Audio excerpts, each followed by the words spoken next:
ইসলামকে ধ্বংস করতে চায়, উলামায়ে কিরামকে ধ্বংস করতে চায়, মসজিদ মাদ্রাসাকে ধ্বংস করতে চায়, মুসলমানদেরকে যারা মৌলবাদের ধোঁয়া তোলে গালি দিয়ে বিচ্ছিন্ন করতে চায়, যারা ইসলামকে নিবে দিতে চায়, ওরা চিরতরে নিবে যাবে। ইসলামকে ঠেকাবার ক্ষমতা পৃথিবীর কারোর নাই। মুসলমান ভাইরা, ইমানদারদেরকে সাহায্য করার মালিক কে বলেন তো দেখি? এজন্য ইমানদারদের জীবন হতাশ হবার নয়, ইমানদাররা ভীত সন্ত্রস্ত হবে না, বরং ইমানদাররা হবে সংগ্রামী। যারা বলেন কি হবে? আল্লাহ পাক তাও বলে দিলেন, সূরা নিসায় বললেন, আল্লাযীনা আমানু ইউকাতিলুনা ফি সাবিলিল্লাহ ওয়াল্লাযীনা কাফারু ইউকাতিলুনা ফি সাবিলিত তাগুত ফাকাতিলু আউলিয়া আশ-শাইতান ইন্না কাইদাশ শাইতানি কানা দাঈফা। আল্লাহু আকবার বলেন। আল্লাহ পাক বলেন, যারা ঈমানদার তারা যুদ্ধ করে আল্লাহর রাস্তায়, কালিমাতুল্লাহ হিয়াল উলিয়া, আল্লাহর দ্বীনকে সমুন্নত করার জন্য প্রচেষ্টা করে, সংগ্রাম করে, যুদ্ধ করে আমার ভাইরা। কিন্তু যারা তাগুত, যারা কুফরি করে, তারা তাগুত বা খোদাদ্রোহীর পথে তারা সংগ্রাম করে। তাগুত তারা কারা? যারা রাষ্ট্রীয়ভাবে আল্লাহ পাকের হুকুম বা ইসলামিক কনস্টিটিউশন প্রতিষ্ঠা হোক, এটা তারা চায় না। কিন্তু যারা চায় তাদেরকে বাধা দেয়, আয়না ঘরে ঢুকায় নিয়ে নির্যাতন করে। সেই জালেমেরা, ঠিক কিনা জোরে বলেন? এরা হলো তাগুতি শক্তি। আল্লাহ পাক বলেন, ফাকাতিলু আউলিয়া আশ-শাইতান, এই শয়তানের অনুসারীদের সাথে তোমরা বিরুদ্ধে যুদ্ধ করো। ইন্না কাইদাশ শাইতান কানা দাঈফা, নিশ্চয় শয়তানদের সমস্ত ষড়যন্ত্র দুর্বল। ঠিক কি না? নবীকে হত্যা করার জন্য ওরা ষড়যন্ত্র করেছিল, কিন্তু ওরা কি হত্যা করতে পেরেছে? মুসলমান ভাইরা, আইন পাশ করে দেখলো, মুহাম্মাদের বিরুদ্ধে আইন পাশ করলো। আল্লাহ পাক কুরআনুল কারীমের মধ্যে আইনটা তুলে ধরলেন। কেন দিলেন? কারণ নবী চিরদিন বেঁচে থাকবে না। আবার আবু জেহেলেরাও যারা আইন করেছিল মারার জন্য, তারাও বেঁচে থাকবে না। নবীর অনুসারীরা থাকবে, আবু জেহেলের প্রেতাপ তারাও থাকবে। আবু জেহেল, আবু লাহাব, এরা যে ধরনের আচরণ ডিলিংস করেছিল নবীর সাথে, অনুরূপভাবে ইসলামী আন্দোলনের নেতা কর্মীর সাথে আবু জেহেলের প্রেতাপ তারা একই ধরনের আচরণ করবে। এটা থেকে শিক্ষা নেওয়ার জন্য আল্লাহ পাক সূরা আনফালের 31 নম্বর আয়াতে বলে দিলেন, ওয়া ইয ইয়ামকুরু বিকাল্লাযীনা কাফারু লিইসবিতুকা আও ইয়াকতুলুকা আও ইউখরিজুক ওয়া ইয়ামকুরুনা ওয়া ইয়ামকুরুল্লাহ ওয়াল্লাহু খায়রুল মাকিরিন। আল্লাহু আকবার। ও নবী, ওরা ষড়যন্ত্র করছেন। ওরা কি করছে? লিইসবিতুকা, মুহাম্মদকে জেলে বন্দী করো। ওদের মধ্যে থেকে আরেকজন বলে, না, বন্দী করো না। কয় কেন? কয় বন্দী যদি করো, মুহাম্মদের যে ব্যবহার, যে সুন্দর আচরণ, আগের থেকে যারা জেলের মধ্যে আছে ওরাও কিন্তু ভালো হয়ে যাবে। কারণ দেখি স্বর্গে গেলে বাড়াই বানে। আরেকজন কয় আও ইখরিজুক, দেশ থেকে বের করে দেওয়া হোক। কয় তাও দিও না। কারণ হলো মুহাম্মদ যেখানে যাবে সেখানে মেজরিটি পার্সেন্ট লোক তার সপক্ষে হবে তার ব্যবহারের কারণে। তাহলে কি করা যায়? আও ইয়াকতুলুক, তারে হত্যা করা হোক। কয় হ্যাঁ, এটা হত্যা করা হোক। এটাই চূড়ান্ত সিদ্ধান্ত হয়ে গেল। এবং যে কয়জন হত্যা করবে তারা সবাই অস্ত্র নিয়ে আল্লাহ রসুলের ঘরকে পরিবেষ্টন করলো। সেই ঘরের মধ্যে হযরত আলীও ছিলেন। ওই সময় আলী ডাক দিয়ে বলেন, হুজুর, আপনি আপনার চাদরটা মাথা থেকে পা পর্যন্ত আমার ঢেকে দেন, কারণ আপনি হিজরতের জন্য চলে যাবেন। আর আপনার চাদর দেখে আমারে কেটে টুকরো টুকরো করে ফেলবে। আমার জীবনের চূড়ান্ত সান্ত্বনা থাকবে, আমি আলীর জীবনের বিনিময় হলে আল্লাহর রাসূল পৃথিবীতে জীবিত আছে। এটাই সান্ত্বনা। সুবহানাল্লাহ বলেন। কিন্তু রাসূল সাল্লাল্লাহু আলাইহি ওয়াসাল্লাম যখন এক মুষ্টি বালু নিয়ে শাহাদাতুল উজু বলে ফু মারলেন, সমস্ত কাফেরদের চোখের মধ্যে ঢুকে পড়ল। ওরা চোখ জ্বলতে ছিল, এই ফাঁকা জায়গা দিয়ে জিব্রাইল ফেরেশতা তার হাত ধরে হিজরতের জন্য বের করে দিলেন। আমার মুসলমান ভাইরা, এই আয়াতের শিক্ষা হলো, যেই কয়জন লোক রাসূলকে হত্যা করার জন্য এসেছিল, ওই কয়জনই বদরের যুদ্ধে তারা নিহত হয়ে জাহান্নামের টিকিট নিয়ে বিদায় হয়ে গেছে। এই আয়াতের শিক্ষা হলো, যারা ইসলামকে ধ্বংস করতে চায়, উলামায়ে কিরামকে ধ্বংস করতে চায়, মসজিদ মাদ্রাসাকে ধ্বংস করতে চায়, মুসলমানদেরকে যারা মৌলবাদের ধোঁয়া তলে গালি দিয়ে বিচ্ছিন্ন করতে চায়, যারা ইসলামকে নিবে দিতে চায়, ওরা চিরতরে নিবে যাবে। ইসলামকে ঠেকাবার ক্ষমতা পৃথিবীর কারোর নাই। কথা ঠিক কিনা? ইউনূস আলাইহিস সালাম, লম্বা ইতিহাস বলবো না, শুধু পয়েন্টটা বলতে চাই। আল্লাহর একটা সিদ্ধান্তের অপেক্ষা না করে যখন গিয়েছিলেন, যার শাস্তি হিসেবে দরিয়ার মধ্যে, নদীর মধ্যে যখন তারে ফেলে দেওয়া হলো বা স্বেচ্ছায় পড়ে গেলেন, একটা বড় ধরনের মাছ তারে গিলে ফেললো। গিলার পরে তিনি নিজের ভুল স্বীকার করে বুঝতে পেরে তিনি বললেন, লা ইলাহা ইল্লা আনতা সুবহানাকা ইন্নী কুনতু মিনাজ জালিমিন। প্রায় ১৬ লক্ষাধিকবার তিনি এটা পড়েছিলেন, লা ইলাহা ইল্লা আনতা, তুমি ছাড়া আমার কোনো ইলাহা মাবুদ নাই। আমি নিজের উপরে জুলুম করেছি, তুমি পুত পবিত্র, তুমি আমাকে রক্ষা করতে পারো। তাহলে জিকির করলেন। এই জিকির মানে স্মরণ করা। জিকির মানে কি?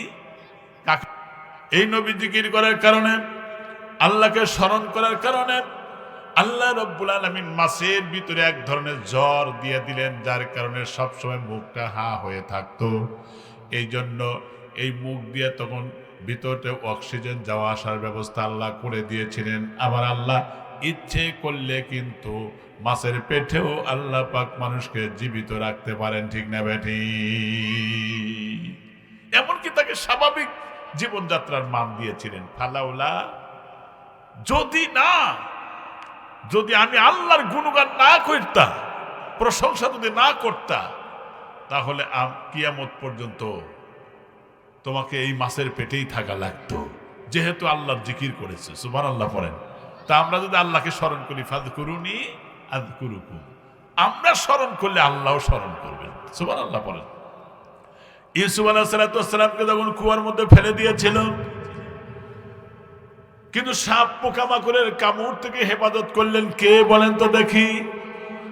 সেখানে তিনি আল্লাহকে বারবার স্মরণ করতেছিলেন, আল্লাহর জিকির করতেছিলেন, যার কারণে আমার মালিক আল্লাহ রাব্বুল আলামিন ইউসুফ আলাইহিস সালাম থেকে কুয়া থেকে হেফাজত করে তাকে মিশরের অর্থমন্ত্রী এবং প্রেসিডেন্ট বানিয়েছিলেন। এই সম্মান দেওয়ার মালিক কে বলেন তো দেখি? আমার আল্লাহই মালিক। ইউসুফ আলাইহিস সালামকে যখন জুলাইখার ঘরের মধ্যে দেওয়া হয়েছিল, ওই জুলাইখা তাকে তার যৌন চাহিদা পূরণ করবার জন্য ঘরের মধ্যে বিভিন্ন জায়গায় আজে বাজে ছবিগুলো লটকায় রেখেছিল, যাতে যৌন আবেদন ভঙ্গিমায় তাকিয়ে আছে, এটা দেখলে তার যেন যৌন চাহিদা ক্ষুধাটা বেড়ে যায়। এই চিন্তার চেতনা যখন জুলাইখার ভিতরে গ্রহ করেছিল, যার কারণে ওর ভিতরে প্রবেশ করে ইউসুফ আলাইহিস সালাম বললেন, না, এগুলো নোংরা ছবিগুলো সরায় ফেলো অথবা ঢেকে ফেলে দাও, আর আমাকে এখানে নিয়েই বানাসলে কেন? ডাক দেয়া বলল, 10টা তালা বন্ধ করে দিয়েছি, যাওয়ার ক্ষমতা তোমার এখান থেকে নাই, সবগুলো বন্ধ করে দিয়েছি। কারণ ভাইরা, আমার চরিত্র হলো দামি সম্পদ, কথা ঠিক কিনা? The crown and glory, life and character. মানুষের জীবনের সবচাইতে দামি সম্পদ হলো চরিত্র। সুতরাং এই চরিত্র পরিশুদ্ধ এবং পরিচ্ছন্ন, নিট অ্যান্ড ক্লিন রাখতে হবে। কারণ চরিত্র যার ভালো, আল্লাহর দরবারে দোয়া করলে আমার আল্লাহ কবুল করেন, সুবহানাল্লাহ পড়েন। আর আজকে মোবাইলের মাধ্যমে, এই মোবাইলের মাধ্যমে আমার দেশের যুবকেরা, যুবতীরা এই মোবাইল দেখে দেখে, ইন্টারনেট, ফেসবুক চালিয়ে হাবিজাবি দেখে তার চরিত্রগুলো নষ্ট করতেছে। আমার ভাইরা, ওরা জানে না চরিত্র যদি একবার হারায় যায় তাহলে সব কিছুই হারায় যায়, কিছুই থাকে না, ঠিক কিনা? কিন্তু জিবরাইল ফেরেশতা বলেন, তুমি দৌড়াও আল্লাহর উপরে ভরসা করে। প্রত্যেক দরজার সামনে যাওয়া মাত্রই ছট করে তালা খুলে গেছে। সুবহানাল্লাহ পড়েন। সম্মান দেওয়ার মালিক কে? ওই ঘরের মধ্যে তিনি আল্লাহর কাছে জিকির মানে স্মরণ করেছিলেন, আল্লাহ তাকে রক্ষা করলেন। সুবহানাল্লাহ পড়েন।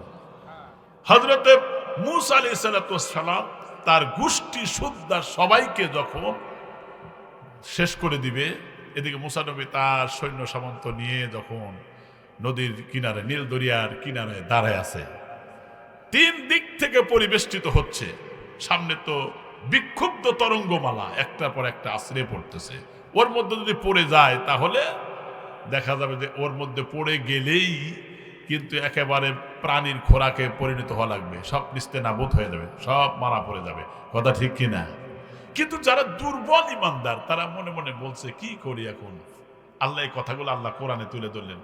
ফালাম্মা তারাআল জামআনি ক্বালা আসহাবু মূসা ইন্না লামুদরাকুন। আল্লাহু আকবার বলেন। অতঃপর মূসা আলাইহিস সালাম দেখলেন যে সাথীর আশেপাশে খুব পেরেশানি, বেচেইন হয়ে গেছে। ওরা বলতেছে, ও মূসা ইন্না লামুদরাকুন, আমরা তো গ্রেফতার হয়ে গেলাম, ওরা তো আমাদেরকে ধরে ফেললো এখনই। মূসা আলাইহিস সালাম বলেন, কাল্লা না, লা ইন্না মাইয়া রাব্বি সাইয়াহদিন, কোনো টেনশন নাই, কোনো চিন্তা নাই, আল্লাহই আমাদের রাস্তার ব্যবস্থা করে দিবেন। সুবহানাল্লাহ বলেন। আল্লাহ কি দিয়েছিলেন না? আল্লাহ রাব্বুল আলামিন ওহী দিলেন, ফাআওহাইনা ইলা মূসা আনিদরিব বিআসাকাল বাহর। মূসা রে, তোমার হাতের লাঠি দিয়ে তুমি আঘাত করে সমুদ্রের বুকে। তিনি আঘাত করলেন, একটা রাস্তা তৈরি হয়ে গেল 12টা। সুবহানাল্লাহ। 12 গোত্রের লোক ছিল আমার ভাইরা। এই রাস্তা দিয়ে যখন তারা পার হয়ে গেল, ফেরাউন দেখলো এই রাস্তা এখনো বন্ধ হয় নাই। এই রাস্তা অবলম্বন করার পরে মাঝখানে যাওয়ার পরে আল্লাহ পাক নির্দেশ দিলেন, পানি একাকার হয়ে যা। পানি একাকার হয়ে গেল। সব সৈন্য সামন্ত যা ছিল ফেরাউনের গোষ্ঠী সুদ্ধা সবাইকে শেষ করে দিলেন। কে? জোরে বলেন। যত বড় জালিম কে না হয়, যত বড় শক্তিধর হোক না কেন, ফেরাউনকে মারার জন্য আল্লাহর ফেরেশতার দরকার হয় নাই, ঠিক কিনা? পানিতে চুবাইয়া চুবাইয়া তারা শেষ করেছে। নমরুদকে মারার জন্য আল্লাহ পাকের সৈন্যবাহিনীর দরকার হয় নাই, ফেরেশতার দরকার হয় নাই, মাত্র ল্যাংড়া মশা ঢুকা দিয়া জুতা পেটা করে বিদায় করছে, ঠিক কিনা? আর যারা সবসময় বলছে খেলা হবে, হ্যাঁ এ খেলা এখন আইসো খেলি, মাঠ তৈরি আছে কিন্তু খেলোয়াড় নাই, ঠিক কিনা? এখন খেলোয়াড় নাই, খেলা হবে। আমাদের দেশে অনেকে মনেই করেছিল যে যে কয়দিন এই বুবুজান বাইসে আছে এই কয়দিন আর ক্ষমতা সরব না, ঠিক কিনা? এটা মনেই করে নিয়েছিল। কিন্তু মাজলুমের দোয়া বৃথা যায় না, কথা ঠিক কিনা? আমি তাদেরকে বলার উদ্দেশ্য না, আমার উদ্দেশ্য হলো জুলুম না করা। জুলুম করলে আল্লাহ তাকে মোটেও পছন্দ করে না, ঠিক কিনা?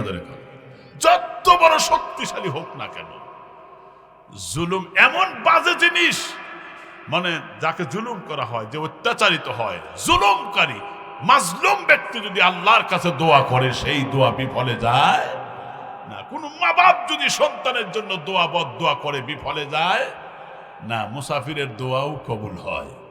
এই জন্য আমার বন্ধুগণ, আল্লাহর কি কাম 17 বছর পর্যন্ত, এই কথা বলার উদ্দেশ্য না, 17 বছর পর্যন্ত যারা নির্যাতন করলো, যাদেরকে রাজাকার বলল, পাকিস্তানের রাজাকার বলল, কিন্তু কেউ নির্যাতিত হয়ে বাংলাদেশ ছেড়ে পাকিস্তানে যায় নাই। কিন্তু যারা ভারতের রাজাকার তারাই স্বামীর বাড়ি চলে গেছে, কথা ঠিক কিনা? মন খারাপ করা কিছুই নাই। আবার কিছুদিন তো দেখলেন না, ওই যে চট্টগ্রাম বন্দর নেওয়ার জন্য ভারত খুব পাইতারা করতেছে, কি ব্যবহারটা করতেছে ভারত। দিব কি গোড়ার ডিম, যৌতুক হিসেবে নাই দেওয়া গেল নি, কিন্তু মিয়া গেছে পালায়া, যৌতুক দিব কি গোড়ার ডিম, কথা ঠিক কিনা? এই জন্য আমার ভাইরা, এ কথা বলার উদ্দেশ্য হলো তাদের জুলুমের পরিণতি ভয়াবহ হয়েছে। আর দেখেছি আগে আলেমদের মাজায় বেরি পড়ায়া, দেখছেন না আপনারা, আদালতে তুলতো। আলেমরা হলো জাতির শ্রেষ্ঠ সম্পদ, শ্রেষ্ঠ সন্তান আলেমরা। আলেমদেরকে দেখা, মোহাব্বত করা ইমানের অংশ। এই আলেমদেরকে মাজায় বেরি পড়ায়া যখন আদালতে তুলছে, হাতে এইরকম হ্যান্ডকাপ পরায়া, তখন কত মানুষ আদালতের আশেপাশে চোখের পানি ছেড়ে দিয়েছে তাদের মায়ায়। আর এখন জালেমদেরকে যখন তোলা হয়, হয় জুতা নাই ডিম পচা মারা হয়, ঠিক কিনা? পচা ডিম মারা হয়, কারণ জুলুমের পরিণতি ভালো না। আল্লামা খালিদ সাইফুল্লাহ আইয়ুবী, তার মতো একজন আলেম, তাকে মামলা দিছিল যে বাইতুল মোকাররমের উত্তর গেটে ককটেল মারছে। জীবনে সে ককটেল দেখছে কিনা আল্লাহ ভালো জানে। মামুনুল হক, তার মতো একজন এশিয়া মহাদেশের শ্রেষ্ঠ বুজুর্গ হাদিস বিশারদ আল্লামা আজিজুল হক রহমাতুল্লাহি আলাইহি, তার সন্তান, যারা 3 পুরুষ পর্যন্ত যদি বসেও খায় অর্থ সম্পদ ফুরাবে না, সে নাকি মানি ব্যাগ চুরি করছে। কনছে এত বড় অপবাদ। এই জন্য সবকিছু বুমিরাং হয়েছে, ঠিক কিনা? বুমিরাং হয়েছে কিনা? কারণ যারা জুলুম করে, যারা নির্যাতন করে, যারা অপমান করে, যারা ব্যানার চার্জ করে, অনেকে শ্বাসরুদ্ধ করে, গুলি করে, এমন কি বৈষম্য বিরোধী আন্দোলনের সময় আমার আপনার সন্তানেরা মায়ের বুক খালি করে বন্দুকের গুলি দিয়া মেসের মধ্যে ঢুকে গুলি করে হত্যা করেছে। ওই লাশগুলো ভ্যান গাড়িতে তুলে আবার আগুন ধরিয়েছে। এ ব্যাপারে চোখে কোনো পানি নাই, কিন্তু ম্যাকডোনাল্ড ভেঙেছে, তাও দেখে চোখের পানি এসে ডাইনিং এর, ঠিক কিনা? কারণ মেট্রোল ভাঙছে আবার বানানো যাবে, কিন্তু যেই সন্তান চলে গেছে আর ফিরে আসবে কোনোদিন, ও ব্যাপারে তার মায়া নাই। চিন্তা করেন, এই জন্য আল্লাহ তাআলাই বিচার, আল্লাহর বিচার আছে না নাই? মুসলমান ভাইরা আমার কথাটা ভালো করে বুঝবেন। এই জন্য আপনাদের সকলে জ্ঞাতার্থে বলতে চাই, আমরা মনে করি টাকা পয়সা বেশি রোজগার করতে পারলে শান্তি পাওয়া যাবে, কিন্তু তা হবে না। কারণ যারা পালিয়ে বেড়াচ্ছে তাদের টাকা পয়সার অভাব নাই। বাইরে বাড়ি করেছে, ঘর করেছে, 100 বাড়ি করেছে, 200 বাড়ি করেছে, বিভিন্ন দেশের বিভিন্ন ব্যাংকের মধ্যে অর্থ সম্পদ রেখেছে, তারপরে কিন্তু তাদের শান্তি নাই। কথা ঠিক কিনা? বড় বড় ডিগ্রি অর্জন করতে পারলেই কোনোদিন বড় শান্তি হতে পারে না। আমার মুসলমান ভাইরা, শান্তি পেতে হলে একমাত্র কেবলমাত্র রাসূল সাল্লাল্লাহু আলাইহি ওয়াসাল্লাম বলেছেন, সে শান্তি পেতে হলে আল্লাহর হুকুম আর রাসূলের আদর্শের মধ্যে শান্তি, এছাড়া অন্য কোথাও শান্তি নাই। আল্লাহ রাসূলের সাহাবী, জনৈক সাহাবী রাসূলকে জিজ্ঞাসা করলেন, ইয়া রাসূলাল্লাহ, ইয়া হাবিবাল্লাহ, আন আকুনা আ'লামুন নাস। নবীকে বললেন, ওগো আল্লাহর পয়গম্বর, একটু দয়া করে বলেন তো দেখি আমরা কেমনে সব থেকে জাননেওয়ালা হতে পারি, একটু দয়া করে বলেন তো কেমনে আল্লামা বা জাননেওয়ালা হতে পারি। নবীজি বললেন, ফাকালা ইত্তাকিল্লাহ তাকুন আ'লামান নাস। তুমি যদি আল্লাহকে ভয় করে চলতে পারো তাহলে তুমি জাননেওয়ালা হবে, আল্লাহওয়ালা হবে। সুবহানাল্লাহ পড়েন। আমার বন্ধুগণ, আমার ভাইরা, কারণ আল্লাহকে ভয় করলে পরে সেই লোকটা কখনোই মিথ্যা কথা বলতে পারে না, সেই লোকটা ফাহেসা কথা বলে না, সেই লোকটা অশালীন ভাষা প্রয়োগ করে না, সেই লোকটা মিথ্যা মামলা দেয় না, সেই লোকটা মিথ্যা মামলা দিয়ে নিরপরাধ মানুষকে শায়েস্তা করতে পারে না। কথা ঠিক কিনা? এই জন্য আমি আপনাদের সকলের জ্ঞাতার্থে বলতে যাই, নবীজি ডাক দিয়ে বললেন, সত্যি তোমরা যদি জান্নাতওয়ালা হও তাহলে আল্লাহওয়ালা হয়ে যাও। আল্লাহ পাক অন্য একটা আয়াতে বললেন, ইয়া আইয়ুহাল্লাযীনা আমানুত্তাকুল্লাহা হাক্কা তুকাতিহি ওয়া লা তামুতুন্না ইল্লা ওয়া আনতুম মুসলিমুন। আল্লাহু আকবার বলেন। ঈমানদাররা, আমি আল্লাহকে ভয় করো, ভয় করার মতো ভয় করো। আল্লাহু আকবার। যে ঈমানদার ভয় করবে সে তো কোনোদিন অন্যায় করতে পারে না, গীবত করতে পারে না। আমাদের সমাজে এখন গীবত ক্যান্সারের রূপ ধারণ করছে। এই কথাটা আমি বলতেছি, একটা হাদিস একটু পরে। এরপরে নবীজি সাহাবী বললেন, ইয়া রাসূলুল্লাহ, সুম্মা ক্বালা উরিদু আন আকুনা আগনান নাস। ওগো আল্লাহর নবী, একটু দয়া করে বলে দেন কোন কাজ করলে পরে আমরা ধনী হতে পারবো? ক্বালা লা তাশকু মিন আমরিকা শাইয়্যা, তোমরা কখনো আল্লাহ পাকের হুকুমের ব্যতিক্রম কোনো কাজ করো না, আল্লাহর নির্দেশিত পথেই তোমরা চলতে থাকো, তাহলে তোমরা অর্থ সম্পদওয়ালা হবে। এরপরে নবীজি বললেন, ক্বালা, আল্লাহ রসুলকে বললেন, ইলা খলকিল্লাহি তাকুন আকরামান নাস, তুমি আল্লাহ পাকের সৃষ্টি, একথা স্রষ্টার সামনে মাথা নত করে দিয়া তুমি যখন তার বরত্বের ঘোষণা করো, আমার আল্লাহ পাক বলেন আমি তারে সম্মানিত করি।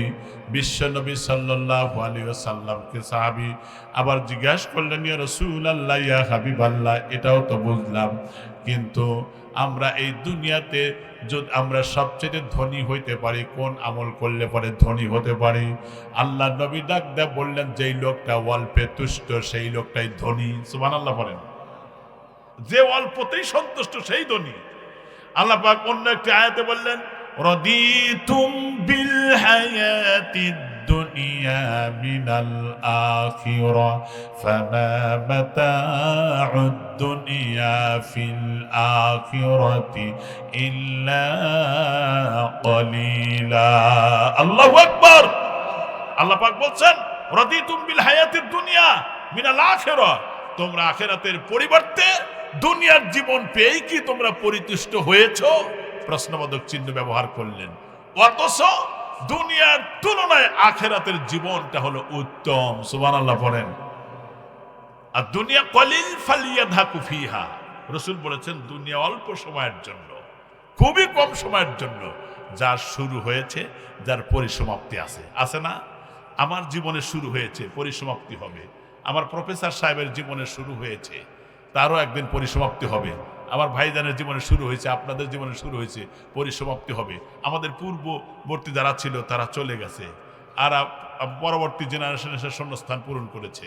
একটা গাছ কাটার পরে সেখানে আর একটা গাছ লাগায়, শূন্যস্থান পুরা হয়। এভাবে আবাদ হতে হতে সবারই কিন্তু পরিসমাপ্তি হবেই। কথা ঠিক কিনা? মুসলমান ভাইরা আমার, বাবাজিরা, এই জন্য মনে রাখবেন, মান সম্মান ইজ্জতের মালিক কে? কিছু কিছু মানুষ হায়রে, আমার মনে পড়ে তখন ঈশ্বরদীতে এক মাহফিলে গিয়েছিলাম, শুধুমাত্র একটা কথা বলছিলাম। ওই যে মাহবুবুল আলম হানিফ কুষ্টিয়ার, উনি বলছিল, আগে দেখছি পাড়া গ্রামে মহল্লায় যাত্রাপালা গান বাজনা হইতো, সেই ঐতিহ্যটা হারায় গেছে। ধর্মান্ধ মোল্লারা পাড়ায় পাড়ায় বাড়ি বাড়ি এখন সভা করা ধরছে। এই কথাই বলছিল। এই কথা বলার কারণে 2 গাড়ি ফোন দিয়ে নিয়ে আসে, আমাকে ধরবে।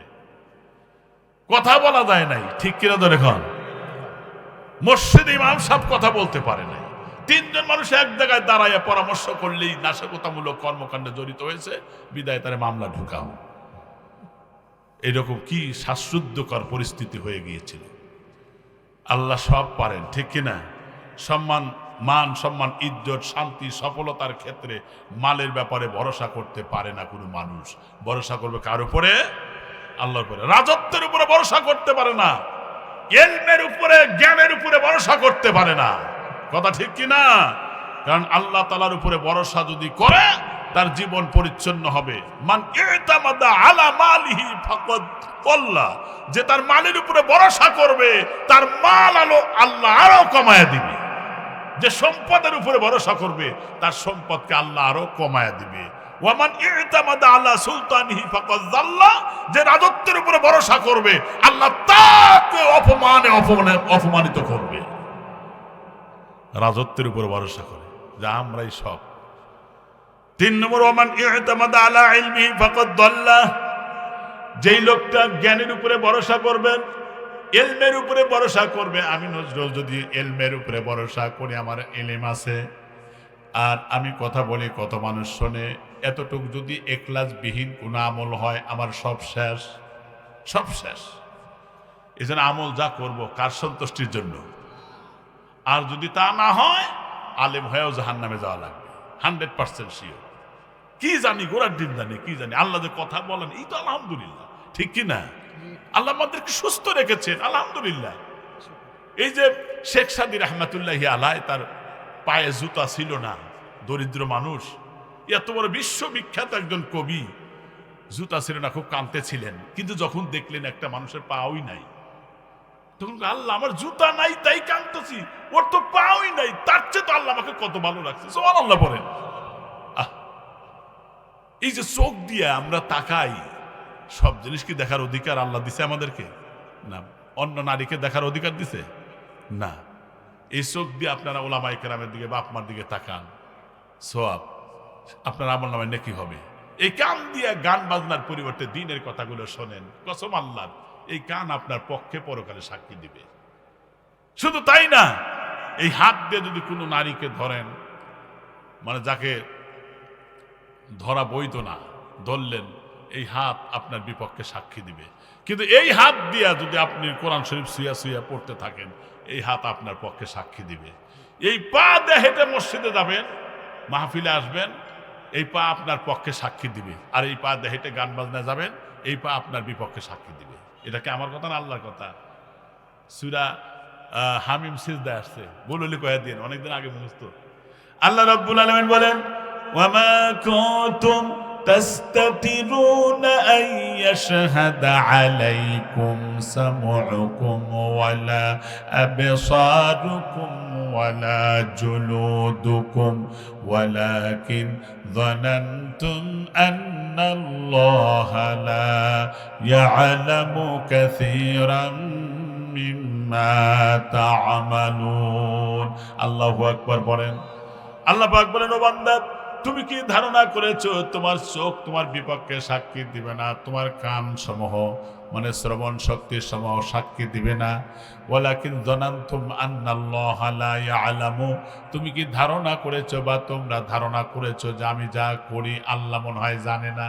বলেন তো দেখে, আল্লাহ জানে না? জানে না, সবই তো আমার মালিক জানেন। মুসলমান ভাইরা কথাটা দিলে বুঝবেন। একটা কথা মনে পড়ে গেল, বনি ইসরায়েলের ফ্যামিলির একটা ঘটনা আমি পড়েছিলাম, পড়তে গিয়ে চোখের বইটার নাম হলো যে গল্পের হৃদয় গলে। এই বইটার মধ্যে পড়তে গিয়ে এক জায়গায় দেখলাম, আমার ভাইরা, একটা মহিলা মানুষ, তার স্বামী মারা গেছে। এই মেয়েটার স্বামী মারা গেছে, 3টা সন্তান, অবলা সন্তান রেখে গেছে। এরপরে দীর্ঘদিন চলার পরে ঘরের মধ্যে আর কিছুই নাই, কি খাওয়াবে কি পড়াবে কিছুই নাই।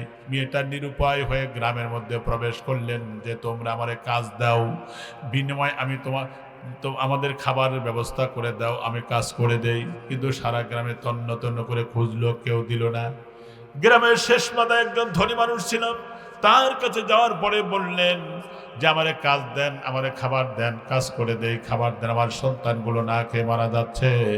ওই মুহূর্তে লোকটা ডাক দিয়ে বললেন, মেয়েরে তোমার বাড়ি কোথায়? যে অমুক জায়গায়। কয় তোমার স্বামী নাই? কয় নাই, মারা গেছে। লোকটা ডাক দিয়ে বলল, তোমারও স্বামী নাই, আমারও স্ত্রী নাই, তোমার আমি এগুলো দিতে পারি, টাকা লাগে, পয়সা লাগে, অর্থ সম্পদ, খাবার যা লাগে সব তোমার রিকোয়ারমেন্ট পুরো করে দিব, কিন্তু তুমি আমারে একটা শর্ত পূরণ করে দাও। শর্তটা হলো যাতে করে আমি তোমার সাথে যৌন চাহিদা পূরণ করতে পারি। নাউজুবিল্লাহ, জোরে বলেন। মেয়েটা ডাক দিয়ে বলল, ওগো আল্লাহর বান্দা, এত বড় কথা তুমি বললে, তোমার কি পরকালের ভয় নাই? তোমার কি চিন্তা নাই, চেতনা নাই যে কবরের মধ্যে তোমারে যেতে হবে, আর সেই কবরের মধ্যে যে সাপ থাকবে, কবরের মধ্যে একটা না দুইটা নাই, 70 থেকে 99টা সর্প হবে।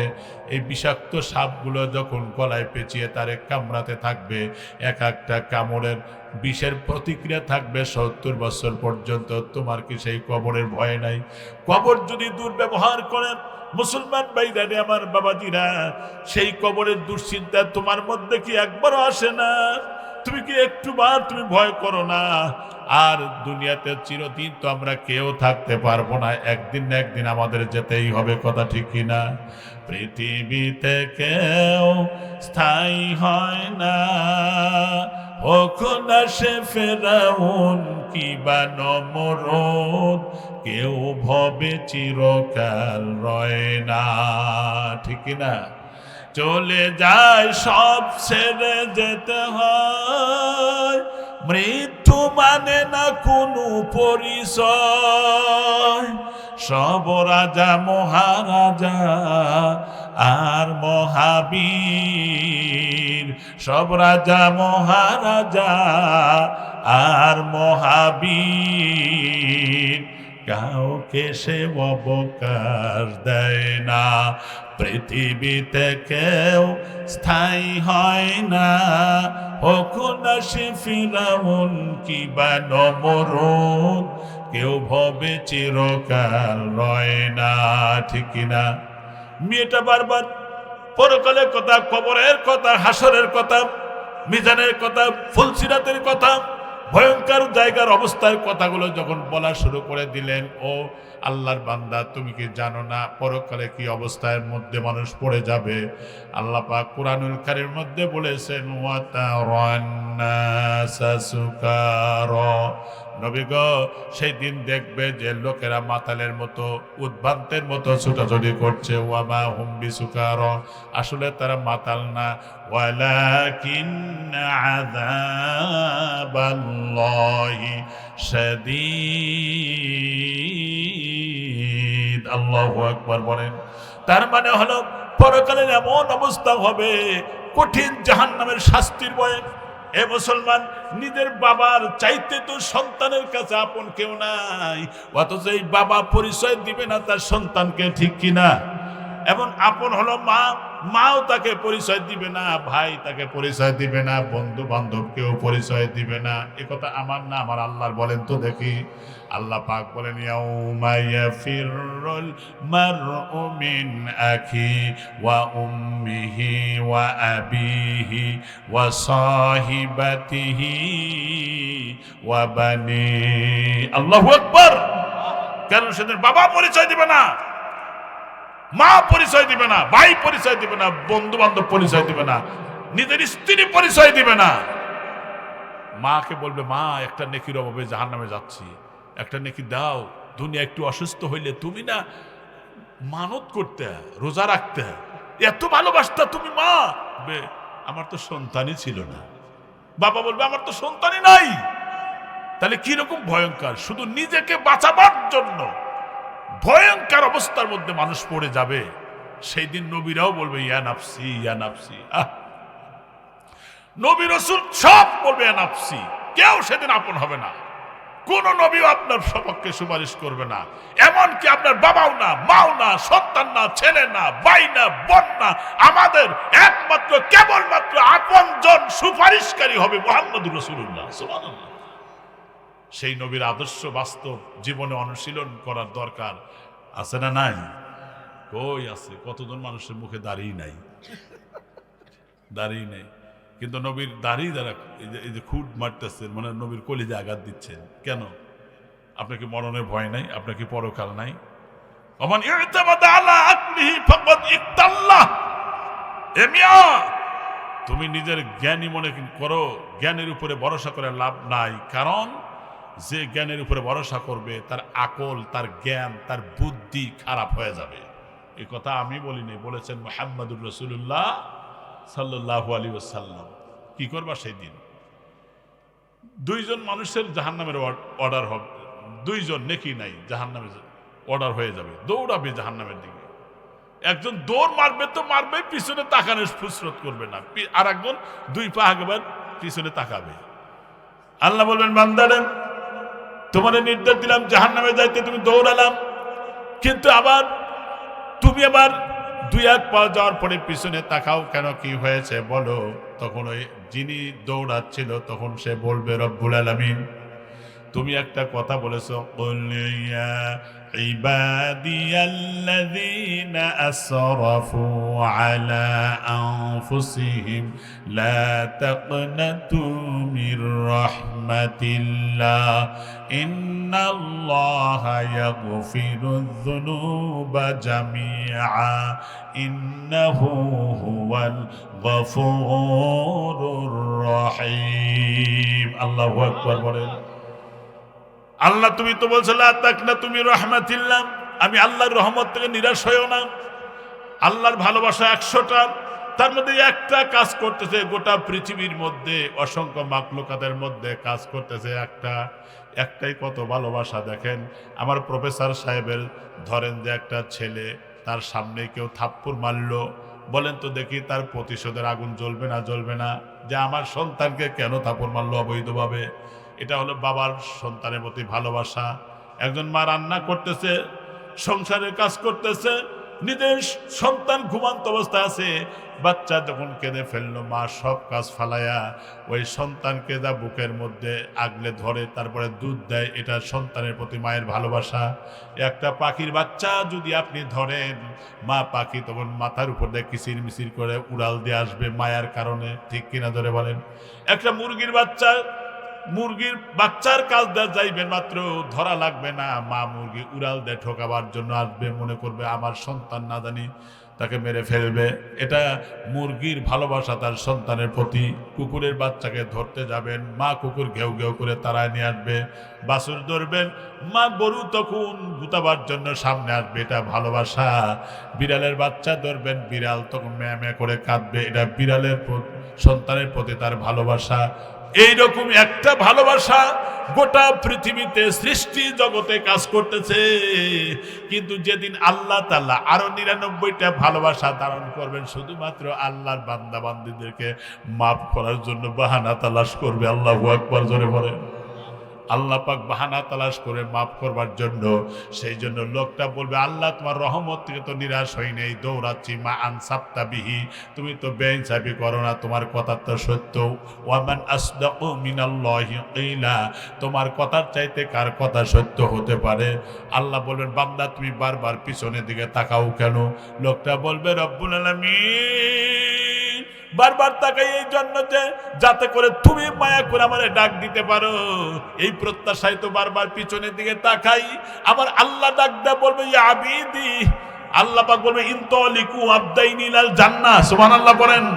যা তোদের দুইজনের প্রত্যাশা আমি জানি, আমি আল্লাহ পাক তোদের দুইজনকেই তামাম জীবনের গুনাহগুলি মাফ করে আমি আল্লাহ জান্নাতের ফয়সালা করে দিলাম। আল্লাহু আকবার বলেন। আল্লাহর কত বড় দয়া।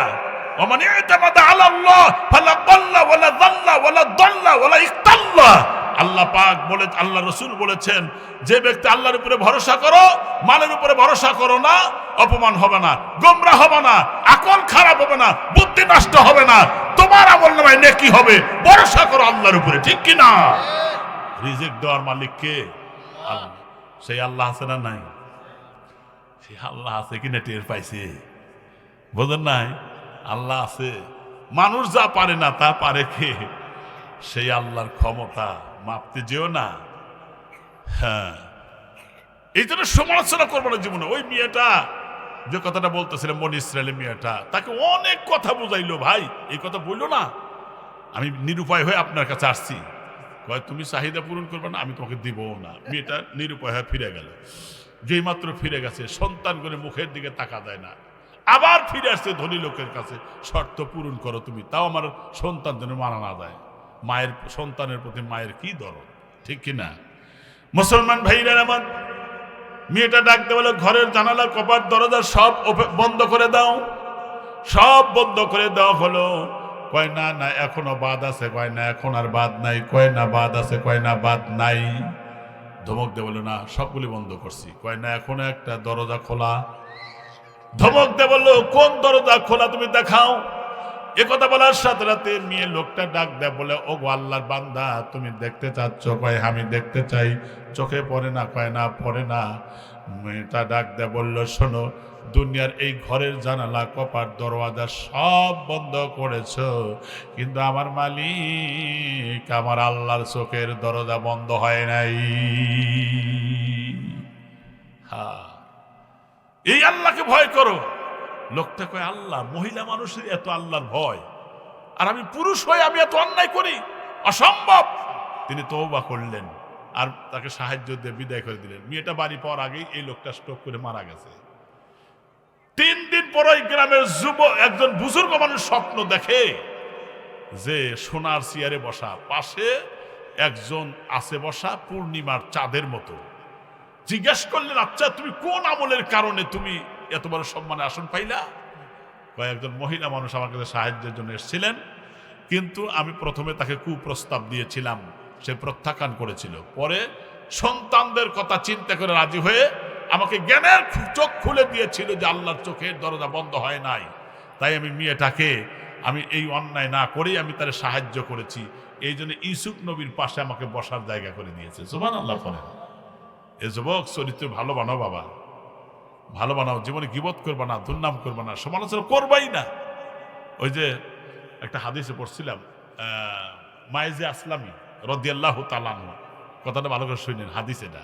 মায়েজে আসলামী একজন সাহাবী, কিন্তু মানুষ তো ভুলের ঊর্ধ্বে না, তিনি শয়তানের ধোকায় পড়েছিলেন, একটা মেয়ের সাথে তার যৌন চাহিদা পূরণ করেছিলেন। এটা যখনই তিনি ওখান থেকে বের হয়ে আসছে, শরীরটা থরথর করে কাঁপতে শুরু করছে, কি সব বোনাস করলাম আমি, পরকালে আমার জীবনে কি অবস্থা হবে। তিনি সরাসরি রসুলের কাছে গেলেন, নবীজিকে বললেন, ওগো আল্লাহর পয়গম্বর, আমি তো এই অন্যায় করে ফেলেছি, এখন কি করা যায়? নবীজি বললেন, ওই হাকাইয়ার যে ফাস্তাগফিরুল্লাহ ওয়া তুবু ইলাইহি, যাও তুমি আল্লাহর কাছে মাফ চাও, তওবা করো, ইস্তেগফার পড়ো, কারণ আল্লাহ পাক বলেছেন, ইল্লা মান তাবা ওয়া আমানা ওয়া আমিলা সলিহান ফাউলাইকা ইউবাদদিলুল্লাহ। আল্লাহু আকবার বলেন। যে ব্যক্তি তওবা করে, এরপরে নেক আমল করে, ঈমান আনে, নেক আমল করে, তওবা ইস্তেগফার পড়ে, আল্লাহ পাক বলেন ওই লোকটার জীবনে যত গুনাহ করেছিল গুনাহগুলো ফেলে দেওয়া হবে না, বরং ওই গুনাহগুলোকে আমি আল্লাহ রাব্বুল আলামিন নেকি দিয়ে বদল করে দেব। সুবহানাল্লাহ বলেন। আমার বন্ধুগণ, এই লোকটা মায়ের আসলামী যখন চলে গেল, কিন্তু মন মানতেছে না, আবার ফিরে আসলেন, নবীকে বললেন কি করা যায়? কয়ে যাও ইস্তেগফার পড়ো, আবার চলে গেলেন। তিনবার আসার পরে নবীজি মায়েজে আসলামের গোত্রের মানুষদেরকে ডাক দেয়া বলল যে এই লোকটার মাথা ঠিক আছে কিনা। কয় হ্যাঁ, এই লোকটা অত্যন্ত ভদ্র এবং সভ্য মানুষ, সুতরাং এই লোকটার কোনো দোষ নাই, এই লোকটা হঠাৎ করে অন্যায় করে ফেলেছে, সেই জন্য বারবার আল্লাহর ভয়ে আপনার কাছে আসতেছে, কারণ আমাদের কাছেও বলেছে দুনিয়ার শাস্তি দিলে তো পরকালে অনন্তকালের জীবনের জন্য আমি শান্তি পেয়ে যাব, আমার শাস্তি হয়ে যাক। নবীজি নির্দেশ দিলেন, তারে পাথর মেরে হত্যা করো। লোকটাকে পাথর মেরে হত্যা করা হলো, নবীজির সাহাবীকে। এরপরে নবীজি নিজে কবরে নেমেছিলেন, নিজে জানাজার ইমামতিও করলেন। এরপরে দোয়া করে যখন ফিরে আসতেছিলেন, পিছন থেকে দুইজন সাহাবী একজন আরেকজনকে বলতেছে যে এই লোকটা অন্যায় করার কারণে কেউ জানতো না, নবীর কাছে নিজে যা বয়ান করেছে, এই জন্য তারে পাথর মেরে হত্যা করা হয়েছে কুকুরের মতো করে। এই ধরনের একটা গীবত করা হলো। যেই মাত্র এই কথা বলল, আল্লাহ রসুলের চেহারা একটু লাল হয়ে গেল, রাগে ক্রোধে লাল হয়ে গেল। এমনকি চলে আসার সময় পিছন থেকে দুইজন সাহাবী ডাক দেয়, বলেন ওগো আল্লাহ রসুল, একটু ক্ষুধার্ত হয়েছি। ডাক দেয় বললেন, আনজিল, যাও জি ফাতুল হিমার, ওই যে নিচে মরা গাদা পড়ে আছে রাস্তার নিচে, এই হিমার মানে মোড়ে পোষে একবারে এক ধরনের পোকা বের হয়েছে, অগ্নি জরা সূর্যের কিরণ পড়ছে শরীরের উপরে, তখন হাত পা টান টান হয়ে গেছে। বললেন যাও নিচে নামো, ওই মরা গাদা খাও। বললেন ওগো আল্লাহর পয়গম্বর, এই মরা গাদা খাওয়া যায়? কিছুক্ষণ আগেই তো খাইলে, কেমনে খাইলাম? তোমরা ওই সাহাবীর সমালোচনা করতেছিলে যে কুকুরের মতো পাথর মেরে হত্যা করা হয়েছে।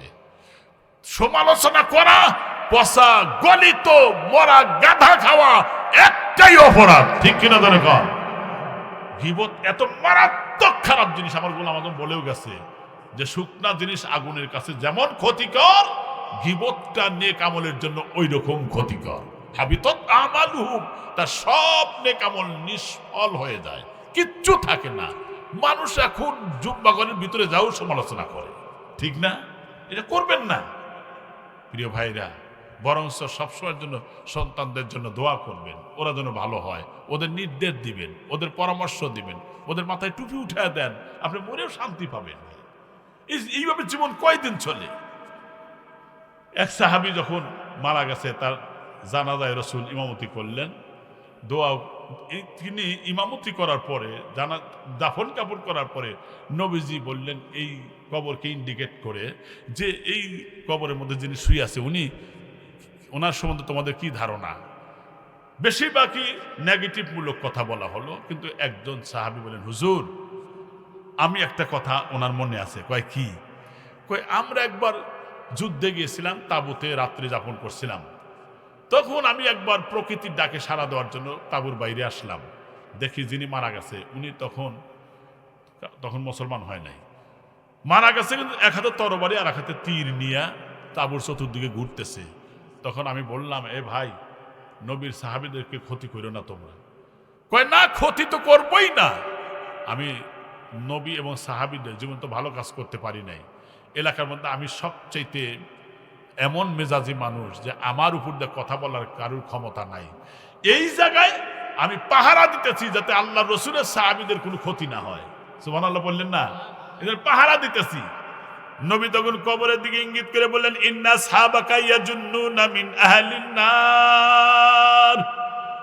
বললেন, ও মৃত্যু ভাইয়ের প্রতি লক্ষ্য করে বললেন, ও ভাই, লোকেরা বলে, তোমার সাথীরা বলে যে তুমি জাহান্নামী, ওয়া আনা আশহাদু আন্নাকা মিন আহলিল জান্নাহ, আর আমি নবী সাক্ষী দিতেছি বেশক তুমি আল্লাহর জান্নাতি। তুমি সাহাবীদেরকে পাহারা দিয়েছো রাত জেগে। হ্যাঁ, মুসলমান ভাইরারে, ইমানদারদেরকে সাহায্য করার মালিক কে বলেন তো দেখি? এজন্য ইমানদারদের জীবন হতাশ হবার নয়। ইমানদাররা ভীত সন্ত্রস্ত হবে না, বরং ইমানদাররা হবে সংগ্রামী। যারা বলেন কি হবে?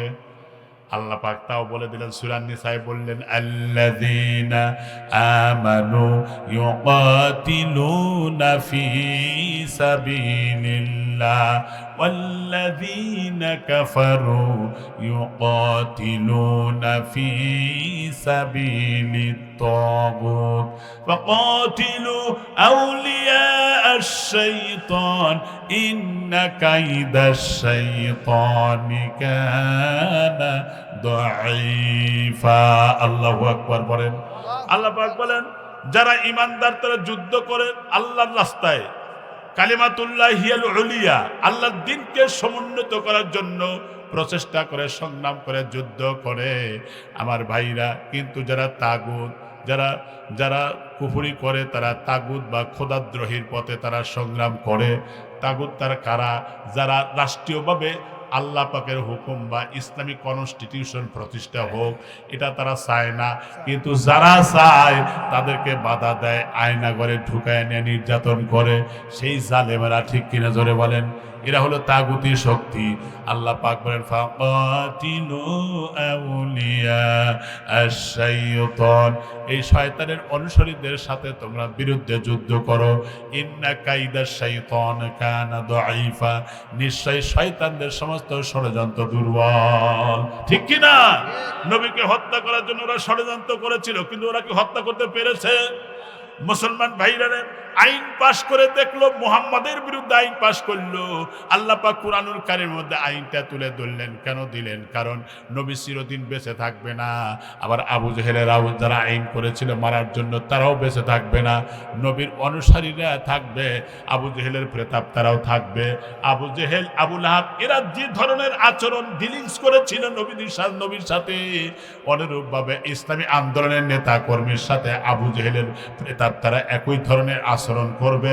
এটা থেকে শিক্ষা নেওয়ার জন্য আল্লাহ পাক সূরা আনফালের 31 নম্বর আয়াতে বলে দিলেন, ওয়া ইয ইয়ামকুরু বিকাল্লাযীনা কাফারু লিইসবিতুকা আও ইয়াকতুলুকা আও ইউখরিজুক ওয়া ইয়ামকুরুনা ওয়া ইয়ামকুরুল্লাহ ওয়াল্লাহু খায়রুল মাকিরিন। আল্লাহু আকবার। ও নবী, ওরা ষড়যন্ত্র করছেন। ওরা কি করছে? লিইসবিতুকা, মুহাম্মদকে জেলে বন্দী করো। ওদের মধ্যে থেকে আরেকজন বলে, না, বন্দী করো না। কয় কেন? কয় বন্দী যদি করো, মুহাম্মদের যে ব্যবহার, যে সুন্দর আচরণ, আগের থেকে যারা জেলের মধ্যে আছে ওরাও কিন্তু ভালো হয়ে যাবে। কারণ দেখি স্বর্গে গেলে বাড়াই বানে। আরেকজন কয়, আও ইখরিজুক, দেশ থেকে বের করে দেওয়া হোক। কয় তাও দিও না। কারণ হলো মুহাম্মদ যেখানে যাবে সেখানে মেজরিটি পার্সেন্ট লোক তার সপক্ষে হবে তার ব্যবহারের কারণে। তাহলে কি করা যায়? আও ইয়াকতুলুক, তারে হত্যা করা হোক। কয় হ্যাঁ, এটা হত্যা করা হোক, এটাই চূড়ান্ত সিদ্ধান্ত হয়ে গেল। এবং যে কয়জন হত্যা করবে তারা সবাই অস্ত্র নিয়ে আল্লাহ রসুলের ঘরকে পরিবেষ্টন করলো। সেই ঘরের মধ্যে হযরত আলীও ছিলেন। ওই সময় আলী ডাক দিয়ে বলেন, হুজুর আপনি আপনার চাদরটা মাথা থেকে পা পর্যন্ত আমারে ঢেকে দেন, কারণ আপনি হিজরতের জন্য চলে যাবেন, আর আপনার চাদর দেখে আমারে কেটে টুকরো টুকরো করে ফেলবে। আমার জীবনের চূড়ান্ত সান্ত্বনা থাকবে, আমি আলীর জীবনের বিনিময় হলে আল্লাহর রসুল পৃথিবীতে জীবিত আছে। এটাই সান্ত্বনা, সুবহানাল্লাহ বলেন। কিন্তু রাসূল সাল্লাল্লাহু আলাইহি ওয়াসাল্লাম যখন এক মুষ্টি বালু নিয়ে শাহাদাতুল উজু বলে ফু মারলেন, সমস্ত কাফেরদের চোখের মধ্যে ঢুকে পড়ল। ওরা চোখ ডলতে ছিল। এই ফাঁকা জায়গা দিয়ে জিবরাইল ফেরেশতা তার হাত ধরে হিজরতের জন্য বের করে দিলেন। আমার মুসলমান ভাইরা, এই আয়াতের শিক্ষা হলো, যেই কয়জন লোক রাসূলকে হত্যা করার জন্য এসেছিল, ওই কয়জনই বদরের যুদ্ধে তারা নিহত হয়ে জাহান্নামের টিকিট নিয়ে বিদায় হয়ে গেছে। এই আয়াতের শিক্ষা হলো, যারা ইসলামকে ধ্বংস করতে চায়, ওলামায়ে কেরামকে ধ্বংস করতে চায়, মসজিদ মাদ্রাসাকে ধ্বংস করতে চায়, মুসলমানদেরকে যারা মৌলবাদের ধোঁয়া তোলে গালি দিয়ে বিচ্ছিন্ন করতে চায়, যারা ইসলামকে নিভে দিতে চায়, ওরা চিরতরে নিভে যাবে। ইসলামকে ঠেকাবার ক্ষমতা পৃথিবীর কারোর নাই। কথা ঠিক কিনা?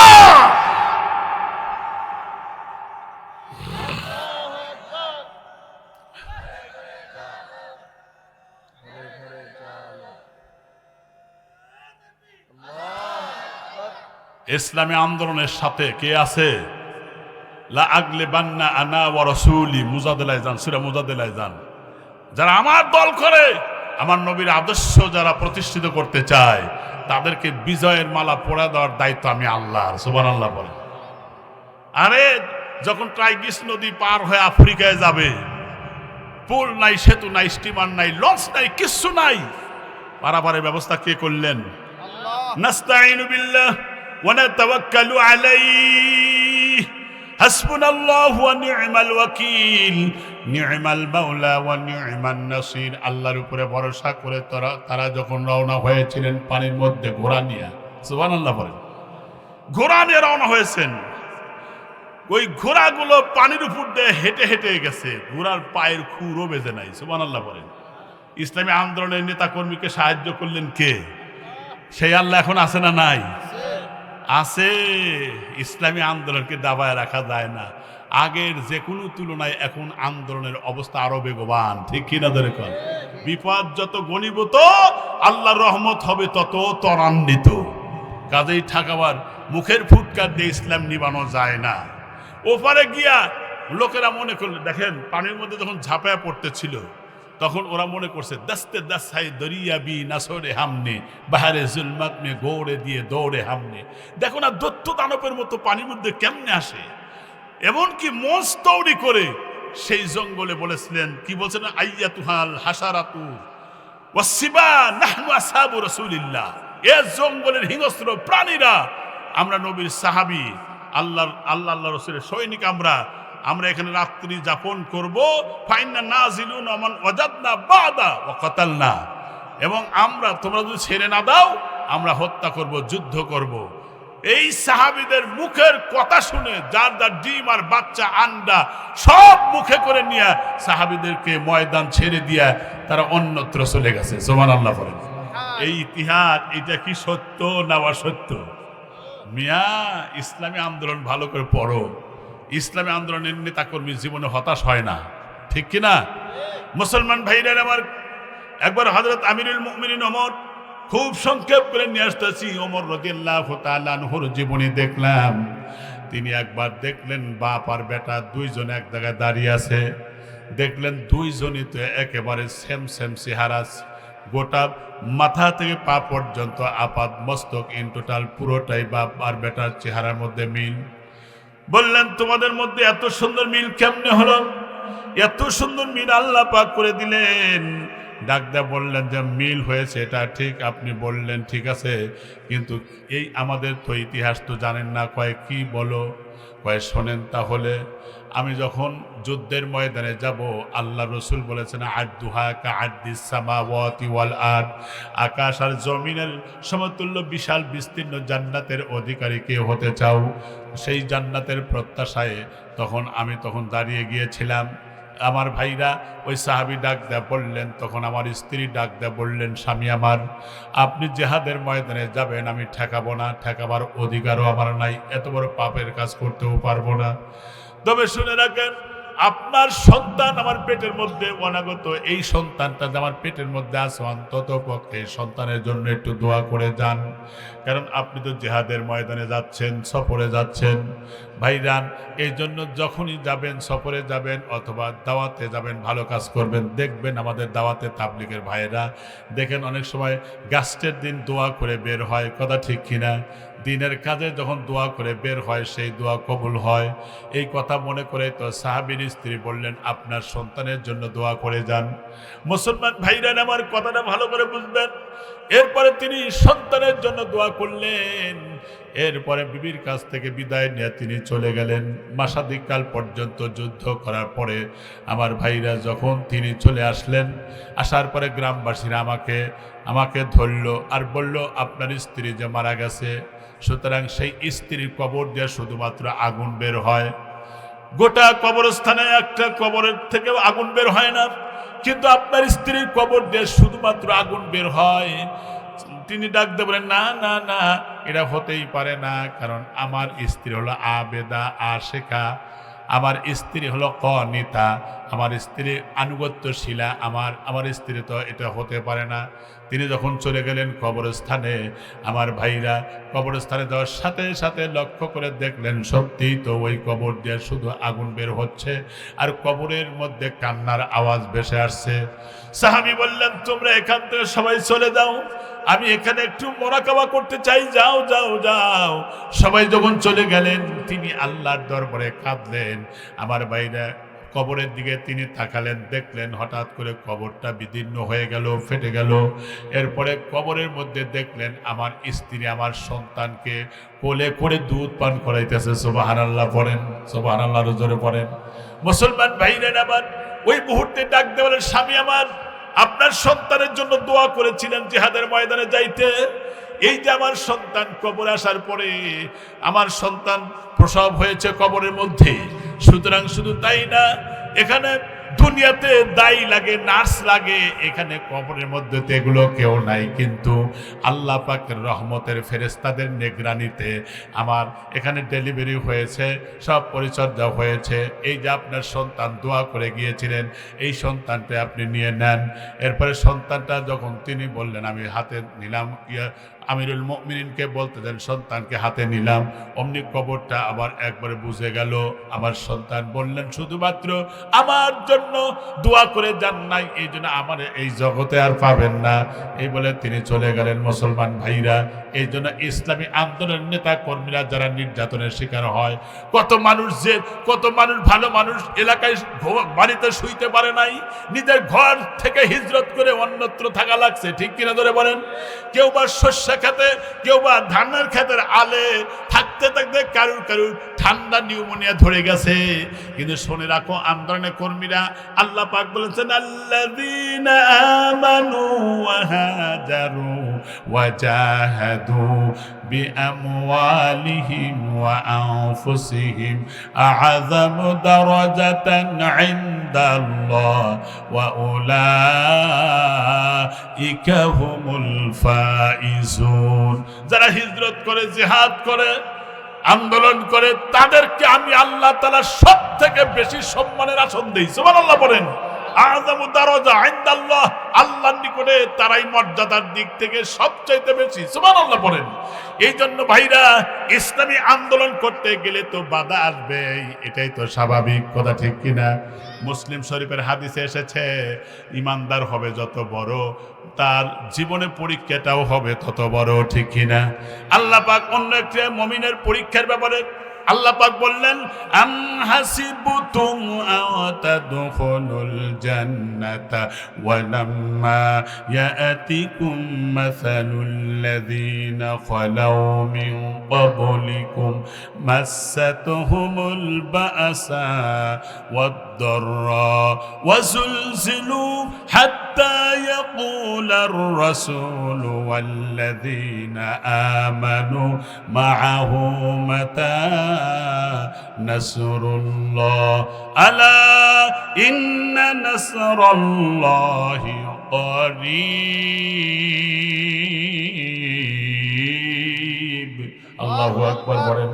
আল্লাহ পাক বলেন তোমরা কি ধারণা করেছো তোমরা জান্নাতে চলে যাবে, অথচ তোমাদের পূর্ববর্তী লোকদের অবস্থার মতো এখনো তোমাদের হয় নাই।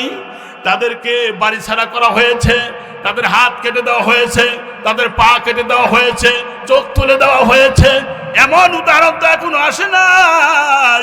শুনে রাখো, ঈমান এনেছিল যারা, তাদেরকে এ পর্যন্ত কথা বলতে গিয়া আমার ভাইরা, আবার কুরআনুল কারীমের আরেকটি আয়াত আছে, ফালা ইয়ালামান্নাল্লাহুল্লাযীনা সাদাকু ওয়া লা ইয়ালামান্নাল কাযিবিন। আল্লাহু আকবার বলেন। ইমানের দাবিতে কারা সত্যবাদী আর কারা মিথ্যাবাদী, এগুলো তো আমার আল্লাহ পরীক্ষা করে দেখেন, ঠিক কিনা? বললেন আহাসিবান নাসু আইয়ুতরাকু আইয়াকুলু আমান্না ওয়া হুম লা ইফতানুন। আল্লাহু আকবার বলেন। আল্লাহ পাক বলছেন লোকেরা ধারণা করেছে আমি ঈমান এনেছি, এ কথা বললেই কি ছেড়ে দেওয়া হবে? আমি কি তাদেরকে পরীক্ষা করব না? অবশ্যই পরীক্ষা হবে, কথা ঠিক কিনা? আমার বন্ধুগণ, সাহাবীদের জীবনী দেখেন, লম্বা করব না, সাহাবীদের জীবনী দেখবেন। সাদ বিন আবি ওয়াক্কাস রাদিয়াল্লাহু তাআলা আনহু, এরপর আব্দুল্লাহ ইবনে জাহাশ রাদিয়াল্লাহু তাআলা আনহু, যুদ্ধে যাওয়ার আগে দুইজন দোয়া করতেছে। সাদ বিন আবি ওয়াক্কাস বলতেছেন আমি মনে মনে দোয়া করব, আমি যখন আমিন বলবো তুমিও আমিন বইলো। আবার উনি বলেন আমি যখন দোয়া করব আমিন বলবো, তুমি আমিন বইলো। কিন্তু দোয়ার আসল মাহিত্যটা কেউ বলে না। আমার মুসলমান ভাইরা, এরপরে যখন তারা দোয়া করলো, দোয়া করে যখন যুদ্ধের ময়দানে বের হলো, ডাক দিয়ে বললেন তুমি কি দোয়া করলে? আব্দুল্লাহ ইবনে জাহাজ, তুমি কি দোয়া করলে? আগে বলো তুমি কি দোয়া করলে? আমি বললাম আমি দোয়া করলাম আমি জিহাদের ময়দানে যাচ্ছি, সুতরাং জিহাদের ময়দানে আমি যেন গনিমতের মাল অর্থাৎ যুদ্ধলব্ধ সম্পদ আমি পাই, এগুলো নিয়ে এসে আমি নিজের প্রয়োজন পূরণ করব। এরপরে আমি ইয়াতিম মিসকিন বিধবাদের এটা প্রয়োজন পূরণ করব, ডিস্ট্রিবিউশন করব, এটা আমি করব। তুমি কি দোয়া করেছো? তিনি বললেন আমি দোয়া করেছি জিহাদের ময়দানে গিয়া আমি যেন শহীদ হই, আমার হাত যেন কেটে আলাদা করা হয়, আমার পা যেন কেটে আলাদা করা হয়, আমার অঙ্গ প্রত্যঙ্গ গলা কেটে আলাদা করা হয়। কারণ হলো আল্লাহ তাআলা তো এই হাত পায়ের হিসাব নিবেন পাই পাই করে। আমার যদি হাত না থাকে আল্লাহকে বলবো আল্লাহ আমার তো পা নাই, আমার তো হাত নাই, আমার চোখ নাই। সেই জন্য আল্লাহ যদি দয়া করে মাফ করে দেয়, এটা সবচেয়ে বড় পাওয়ার। সুবহানাল্লাহ পড়েন। আমার মুসলমান ভাইরা, আমার বাবাজিরা, এইভাবে তারা দোয়া করতো। জিহাদের ময়দানে গিয়ে তারা কখনো ফিরে আসার প্রত্যাশা করে নাই। হযরত আবু তালহা রাদিয়াল্লাহু তাআলা আনহু নবীকে রক্ষা করতে গিয়ে তার শরীরে প্রায় ৮০টার মতো তীর বিদ্ধ হয়েছিল। নবীজি তাকে জীবন্ত শহীদ বলতেন। ডাক দিয়ে বললেন তুমি এইভাবে করতেছো কেন? এমনকি নবীজিকে বুকের সাথে বুক লাগায় ধরেন, বললেন এইভাবে বুক লাগায় ধরলে কেন? ডাক দেওয়ার লোক আল্লাহর পয়গম্বর, আমার ধারণা যদি পিছন থেকে কেউ আক্রমণ করে ওই আক্রমণের তীর যেন আপনার গায়ে না লাগে। আমি ডান থেকে দড়ি যাতে আমার গায়ে লাগে, বাম থেকে দড়ি যখন আমার গায়ে লাগে সামনে দৌড়া যাই যাতে আমার গায়ে লাগে। ও আল্লাহর পয়গম্বর, আমি যদি দুনিয়া থেকে বিদায় হয়ে যাই কোনো ক্ষতি হবে না, কিন্তু এই আল্লাহ কর্তৃক নির্বাচিত নেতা মুহাম্মাদুর রাসূলুল্লাহ যদি দুনিয়া থেকে বিদায় হয়ে যায় ইসলামের চরম দুর্দিন নেমে আসবে। এই জন্য জীবন দিয়ে নেতার আনুগত্য করলাম। জোরে বল সুবহানাল্লাহ। ভাইরে, আপনি আবু বকরের জীবনে দেখেন যে আবু বকর আল্লাহর রসুলের সাথে থাকার অপরাধে তারে মারতে মারতে এমন অবস্থা করে ফেলে দিয়েছিল, সারাদিন জ্ঞান ফেরে নাই, সারাদিন জ্ঞান ফেরে নাই। সন্ধ্যাবেলায় যখন জ্ঞান ফিরেছে রক্তাক্ত, তার ক্ষত বিক্ষত করে দিয়েছিল। ওই কাফেরেরা যেই মাত্র ঘুষ ফিরে এসছে, শুধুমাত্র একটা কথাই বললেন, মা আমার নবী কেমন আছে বলো। মা ডাকতে বললেন, যে মানুষটার সাথে থাকার কারণে তোমার এই অবস্থা হইল, তারপরে তার কথা বলো। আবু বকর ডাক দিয়ে বলেন, ও মা, যতক্ষণ পর্যন্ত আমি আমার নবীকে না দেখব ততক্ষণ পর্যন্ত আমি এক পেয়ালা পানি পান করব না। কয় বাবা এই মুহূর্তে যাওয়া যাবে না, সন্ধ্যার পরে যাব। সন্ধ্যার পরে তাকে নিয়ে যখন রসুলের কাছে দেখানো হলো, রসুলও কাঁদেন, আবু বকরও কাঁদেন। আবু বকর রসুল আল্লাহ আর দুইজন একে অপরকে জড়িয়ে ধরে কাঁদতেছিলেন। ও মুসলমান ভাইরা রে, ওই মুহূর্তে ডাক দিয়ে বলেন, ও আল্লাহর পয়গম্বর, যতক্ষণ পর্যন্ত আপনাকে না দেখি অতক্ষণ পর্যন্ত আমার কোনো পরিতৃপ্তি নাই। লা ইউমিনু আহাদুকুম হাত্তা আকুনা হাব্বা ইলাইহি মিন ওয়ালিদিহি ওয়া ওয়ালাদিহি আজমাইন। যতক্ষণ পর্যন্ত তার মা বাবা সন্তান দুনিয়ার সবকিছুর চাইতে যতক্ষণ পর্যন্ত আল্লাহ রসুলকে বেশি ভালো না বাসবে, অতক্ষণ পর্যন্ত সে প্রকৃতপক্ষে মুমিন হতে পারে না। ঠিক কিনা ধরে বলেন আমার মুসলমান ভাইরা। নবীজি ডাক দেয়া বললেন, আবু বকরের শোনো, আমার এমন একটা অবস্থা হয়েছিল, আমার এমন একটা অবস্থা, এই যে আমার ঘরে খাবার নাই। একবার হাসান আর হুসাইন দুইজনে অসুস্থ হয়ে গেছে। ওই সময় মা ফাতিমা মানত করলেন, আল্লাহ যদি সুস্থ করে আমি রোজা রাখবো। আমার ভাইরা সত্যি সত্যি সুস্থ হওয়ার পরে যখন সে রোজা যখন রাখলো, আমার ভাইরা 3 দিন পর্যন্ত তিনি রোজা রাখলেন।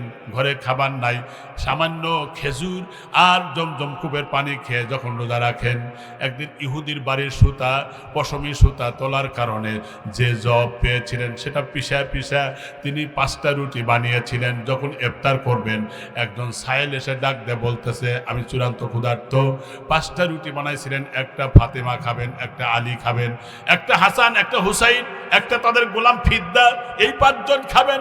5টা দৌড়েই দিয়ে দিলেন। এইভাবে টানা 5টা দিন পর্যন্ত এভাবে খেজুর আর পানি খেয়ে রোজা রাখলেন। এত বড় কোরবানি করলেন।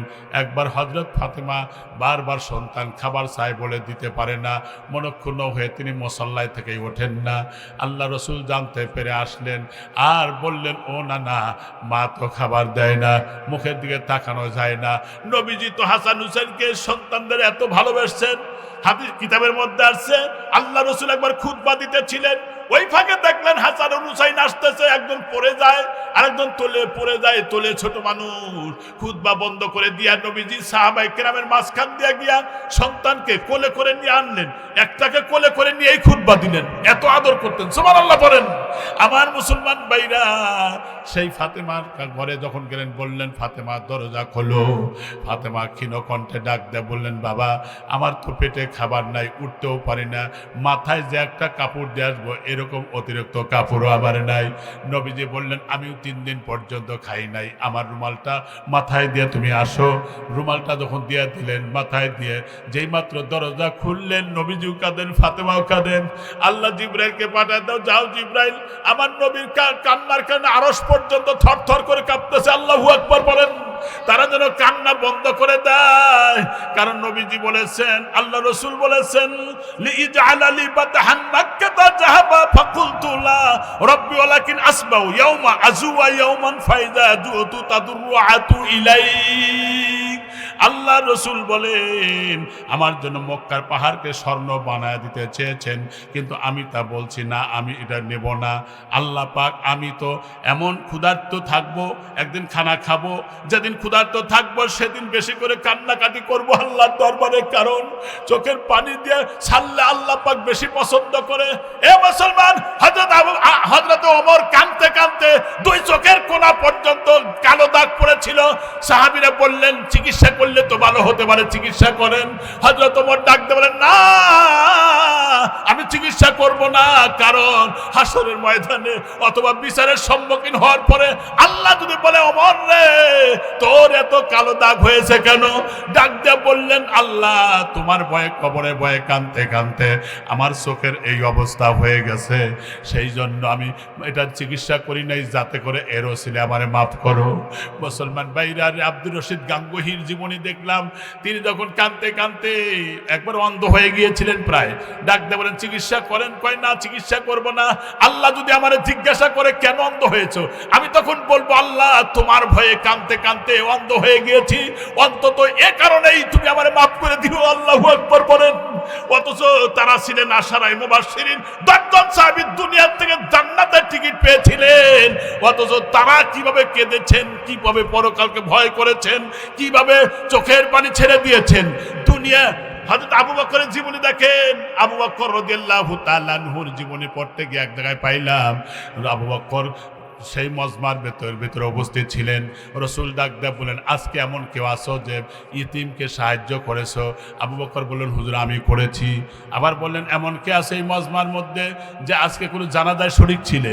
এবার আবু বকর দাঁড়াইলেন। আবার নবী বললেন, এমন কে আছো আজকে কোনো রুগীকে দেখতে গিয়েছিলে? আবু বকর এবারও দাঁড়ালেন। আবার বললেন, এমন কে আছো যে আজকে কোনো জানাজায় বা ভালো কাজে ইয়াতিমকে খাবার দেওয়ার কাজে ব্যবহার করেছো? বলো তো দেখি। কেউ দাঁড়ানো। আবু বকর দাঁড়ালেন, 5টা কথা বললেন, 5টা কাজের সাথে তার মিল।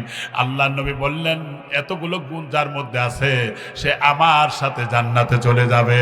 সুবহানাল্লাহ বলেন।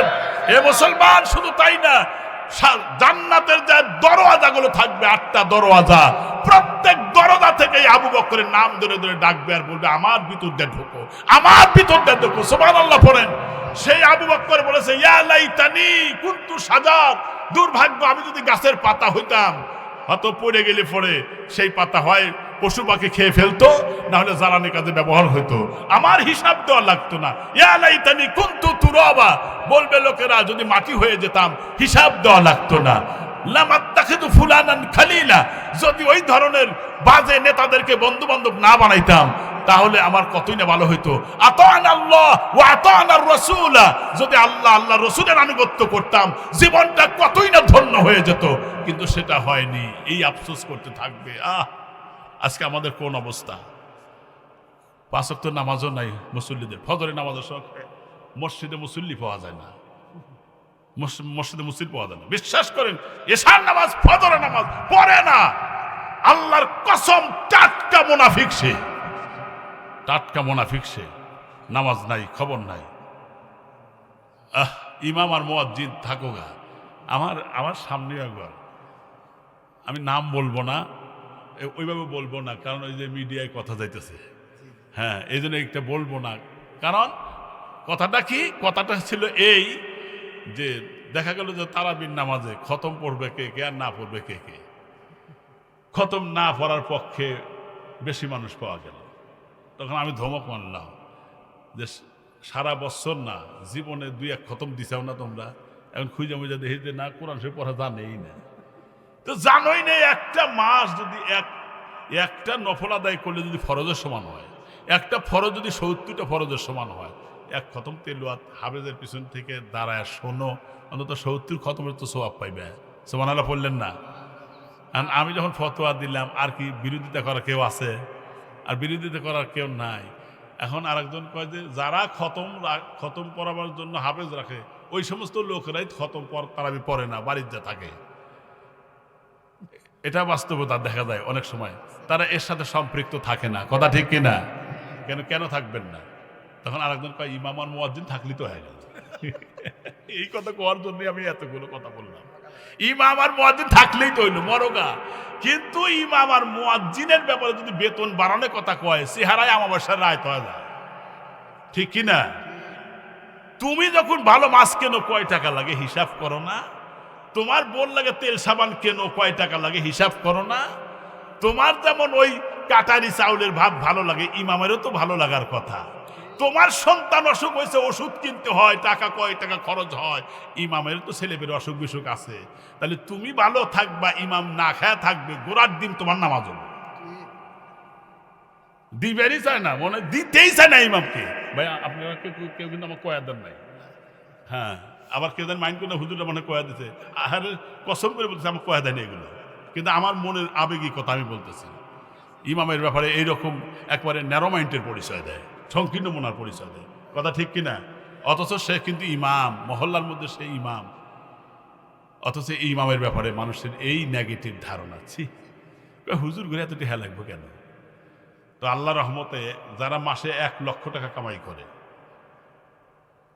তাদের চাইতেও ইমাম সাহেব যদি 7-8 হাজারও কামাই করে, ওই ইমাম সাহেব আপনার পোশাকের চাইতে ভালো পোশাক পরে। কথা ঠিক কিনা? আপনার চেহারার চেয়েও ভালো চেহারা। কারণ অনেক ইমামের আছে পেট বড়, মানে বাপরে বাপ, মানে বিলাতি লাই, হ্যাঁ এরকম পেট বড়, মানে কোলাকুলি করবার যা বুক খুঁজে পাওয়া যায় না, মানে মাঝখানে দেড়াত ব্যারিকেড হওয়া যায়। কথা ঠিক কিনা? এরকম নাই। এই জন্য আমার ভাইরা, প্রিয় ভাইরা, ইমামদের ব্যাপারে ভালো ধারণা রাখবেন, তাদের রিকোয়ারমেন্ট পুরা করবেন, ইমামের পাশে বসবেন, তার কি দরকার প্রয়োজন তথ্য নেবেন, খবর নেবেন। আপনি গোপনে যায় আপনি তার মোসাফা করে আপনি হাদিয়া দিলেন, হাদিয়া দেওয়া সুন্নত, নেওয়াও সুন্নত। আবার জানি করেন না আমরা মুখে ইমাম সাহেব দিক, যে বেতন দেন ইমাম সাহেব হাদিয়া দিবার গেলে বারে তো তার না খায় থাকা তারা বুদ্ধি নাই। কথা ঠিক কিনা? আর মা বোনদের দৃষ্টি আকর্ষণ বলছে, কালেকশন করার আগে দুইটা কথা বলতেছি। 6 ধরনের মহিলারা জাহান্নামে যাবে। কয় ধরনের? 6 ধরনের মহিলারা জাহান্নামে যাবে। তার মধ্যে 1 নম্বর, যে মহিলাটা মাথার চুল খুলে, এই 5-6 মিনিট শেষ করেই কালেকশন নেব, মাথার চুল খুলে বেপর্দায় রাস্তাঘাটে চলে, ওই মহিলা জাহান্নামে যাবে। কারণ হাদিসে পড়ছি, রসুল বলেছেন যে নারী চুল খুলে, সতর খুলে পরপুরুষকে দেখায়, প্রত্যেকটা চুল বিষাক্ত বিষধর সাপ হবে, এটা গলায় পেঁচিয়ে ধ্বংসন করবে। নাউজুবিল্লাহ পড়লেন না? এমনকি ওই চুল জাহান্নামের পুলের সাথে বেঁধে রাখা হবে, নিচের থেকে দাও দাও করে আগুন জ্বালাবে, কিন্তু লা ইয়ামুতু ফিহা, সেখানে মরবে না, আবার বাঁচার মতো বাইসাও থাকতে পারবে না, শুধু কষ্ট আর কষ্ট, এর চেয়ে কষ্ট আর হতে পারে না। প্রিয় ভাইরা, এই জন্য মা বোনদের দৃষ্টি আকর্ষণ করছি, আমার মায়েরা আপনাদের অনুরোধ করব, সতর কখনোই খুলবেন না, সতর ঢেকে রাখবেন। যেই ঘরের মধ্যে সতর ঢাকা থাকে সে ঘরে আল্লাহর রহমত আসে। যেই ঘরের মধ্যে আল্লাহর কোরআন তেলাওয়াত হয় সেই ঘরের মধ্যে 70 থেকে 72টা রহমত নাযিল হয়। আজকে ঘরের তেলাওয়াত নাই, রহমতও নাই, বাপ বেটাও মিল নাই, স্বামী স্ত্রীর মধ্যেও মিল নাই, কিলাকিলি ঘুষাঘুষি। কথা ঠিক কিনা? বিয়ে করলে বাপ মা বাসি হয়ে যায়, কারণ আমি গার্জিয়ান হয়ে আল্লাহর হুকুম পালন করি না, এই জন্য আমার সন্তান আমার কথা শোনে না, সোজা হিসেবে। কথা ঠিক কিনা? এই জন্য আমার ভাইরা, আজকে কোরআন শরীফ ঘরে থেকে সরা দিয়া, শয়তানের বাক্স বসা দিয়া, খালি পূর্ণদৈর্ঘ্য ছায়াছবি, নাটক, থিয়েটার আর মোবাইল পাইছে, জন্মের বাবা পাইছে, এই মোবাইল দিয়ে জি বাংলা, স্টার জালসা, এইগুলো দেখে, এইগুলো যখন চলবে ঘরে, সে ঘরে রহমতের ফেরেশতার আগমন হয় না। এই জন্য স্বামী স্ত্রী মিলনের মধ্যে কোনো সময়ই তাদের ওই ভালো সন্তান, শ্রদ্ধা ভক্তি করবে এরকম সন্তান জন্মগ্রহণ করবে না, 100% শিওর। মুসলমান ভাইরা আমার, 5 মিনিট বলবো, রাগ করতেছেন না তো? আপনারা আমার প্রিয় লোক, কয়েকটা কথা বলি। মুসলমান ভাইরা আমার, এই জন্য আপনাদের দৃষ্টি আকর্ষণ করে বলি, প্রত্যেক দিন বাড়িতে তেলাওয়াত করবেন, করবেন তো ইনশাল্লাহ? আমি হাত তোলাইতেছি না যে কে কে কোরআন শরীফ পড়া জানে, এটা বলবো না। গান মুখস্থ হয় কিন্তু কোরআন শরীফ মুখস্থ হয় না, কোরআন শরীফ পড়েও না অনেক মানুষ। রসুল বলেছেন, কোন ব্যক্তি যদি সকালবেলা ফজরের নামাজ পড়ে, যদি একবার সূরা ইয়াসিন তেলাওয়াত করে, কয়বার? একবার তেলাওয়াত করে, এই 30 পারা কোরআন শরীফ 10 বার খতম দিলে যে সওয়াব হয়, সেই সওয়াব আল্লাহ তার আমলনামায় দেয়। আল কোরআন শাফিউন মুশাফফা, কোরআনের সুপারিশ আল্লাহর দরবারে গ্রহণযোগ্য হবে। ওমা হিল্লুন মুসাদ্দাকুন মান জাআলা আমামা কওমাহু ইলাল জান্নাহ। রাসূল বলছেন, কোরআনের সাথে যারা সম্পর্ক রাখবে আল্লাহর সাথে তার সম্পর্ক হয়, আর কোরআন যে পড়বে, সুতরাং এই কোরআন শরীফ অনুযায়ী যে চলবে, তাহলে এই ব্যক্তি পরকালে জান্নাতে যাবে। সুবহানাল্লাহ। 2 নম্বর, মাগরিবের নামাজের পরে সূরা ওয়াকিয়া পড়বেন। কি পড়বেন? মাগরিবের নামাজের পরে সূরা ওয়াকিয়া পড়বেন। রাসূল বলেছেন, ওই ব্যক্তির রিজিকের প্রশস্ততা আর বরকত আল্লাহ দিবেন, জীবনে রিজিকের অভাব হবে না। আর এশার নামাজের পরে শোয়ার আগে যদি সূরা মুলুক তেলাওয়াত করেন, আল্লাহ রাসূল বলেন, আল্লাহ পাক কবরে আযাব কিয়ামত পর্যন্ত মাফ করে দিবেন। আল কোরআনের সৈনিক আমি, নেই তো কোনো ভয়, এক আল্লাহর গোলাম আমি, এই তো পরিচয়। পড়েন না একটু, আল কোরআনের সৈনিক আমার, নেই কো পরাজয়, এক আল্লাহর গোলাম আমি, এই তো পরিচয়, এই তো পরিচয়। মুসলমান ভাইরা আমার, এই জন্য মা বোনদের দৃষ্টি আকর্ষণ করে বলছি, মায়েরা আমি যে কথাটা বলতেছিলাম সে কথাটা ভালো করে নেন। 6 কারণে নারীরা জাহান্নামে যাবে। 1 নম্বর, যেই নারী মাথার চুল খুলে বেপর্দা হয়ে চলে, মাথার চুল খুলে বেপর্দায় চলে, জাহান্নামে যাবে। একটা তো প্রমাণ দিতে হয়, তাহলে প্রমাণ দেই, সেটা হলো, এই বাবা কথা বলে না শোনা মানুষ। আর খিচুড়ির দায়িত্ব যারা আছেন খুব রেডি রেখেন, তাড়াতাড়ি কালেকশন করতে, আমার খুব একটা লম্বা সময় লাগবে না। একবার আল্লাহ রসুল খাদিজাকে বলতেছেন, খাদিজা আমি তো খুব ভয়ে জড়সড় হয়ে যাচ্ছি। কেন? বললেন যে ইদানি আমি যেদিকে তাকাই সেদিকেই দেখি আমার দিকে তাকায় আছে একজন, বামে তাকাই তাকেই দেখি, সামনে পিছনে তাকেই দেখি। কয় দেখেন এখন দেখা যায় কিনা? কয় হ্যাঁ দেখা যায়। খাদিজা বললেন তাহলে আমার কোলের মধ্যে বসেন।